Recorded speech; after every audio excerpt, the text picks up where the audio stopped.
श्री कृष्ण लीला। श्री सुखदेव जी कहते हैं, परीक्षित, इसके बाद भगवान श्री कृष्ण जब अपनी मंडली के साथ राजमार्ग से आगे बढ़े तब उन्होंने एक युवती स्त्री को देखा। उसका मुंह तो सुंदर था, परंतु वह शरीर से कुबड़ी थी। इसी से उसका नाम पड़ गया था कुब्जा। वह अपने हाथ में चंदन का पात्र लिए हुए जा रही थी। भगवान श्री कृष्ण प्रेम रस का दान करने वाले हैं। उन्होंने कुब्जा पर कृपा करने के लिए हंसते हुए उससे पूछा, सुंदरी, तुम कौन हो? ये चंदन किसके लिए ले जा रही हो? कल्याणी, हमें सब बात सच सच बतला दो। यह उत्तम चंदन, ये अंगराग हमें भी दो। हम दान से शीघ्र ही तुम्हारा परम कल्याण होगा। उपटन आदि लगाने वाली सेंद्री कुब्जा ने कहा, परम सुंदर, मैं कंस की प्रिय दासी हूँ। महाराज मुझे बहुत मानते हैं। मेरा नाम कुब्जा है।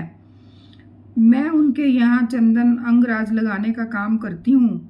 मेरे द्वारा तैयार किए हुए चंदन और अंगराग भोजराज कंस को बहुत भाते हैं, परंतु आप दोनों से बढ़कर उसका कोई और उत्तम पात्र नहीं है। भगवान के सौंदर्य, सुकुमारता, रसिकता, मंदहास्य, प्रेमालाप और चारु चितवन से कुब्जा का मन हाथ से निकल गया। उसने भगवान पर अपना हृदय न्यौछावर कर दिया। उसने दोनों भाइयों को वह सुंदर और गाढ़ा अंगराग दे दिया।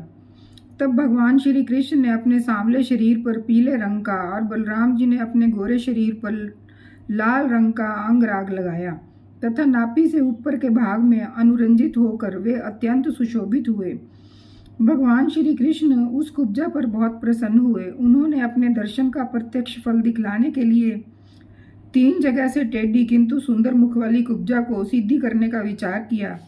भगवान ने अपने चरणों से कुब्जा के पैर के दोनों पंजे दबा लिए और हाथ ऊंचा करके 2 उंगलियां उसकी ठोड़ी में लगाईं और उसके शरीर को तनिक उचका दिया। उचकाते ही उसके सारे अंग सीधे और समान हो गए।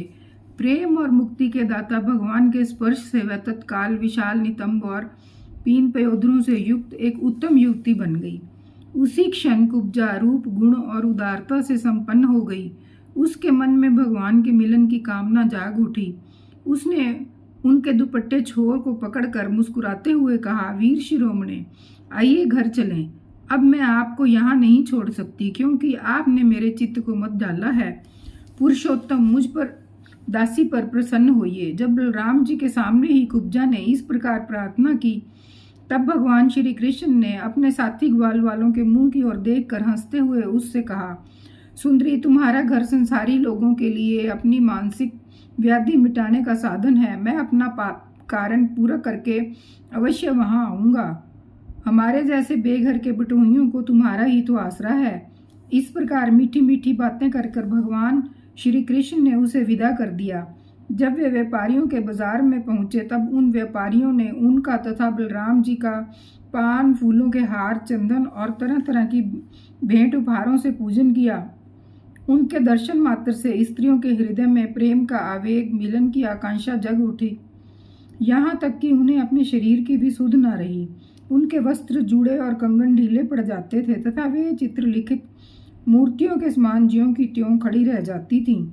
इसके बाद भगवान श्री कृष्ण पूर्ववासियों से धनुष यज्ञ का स्थान पूछते हुए रंगशाला में पहुंचे और वहां उन्होंने इंद्रधनुष के समान एक अद्भुत धनुष देखा।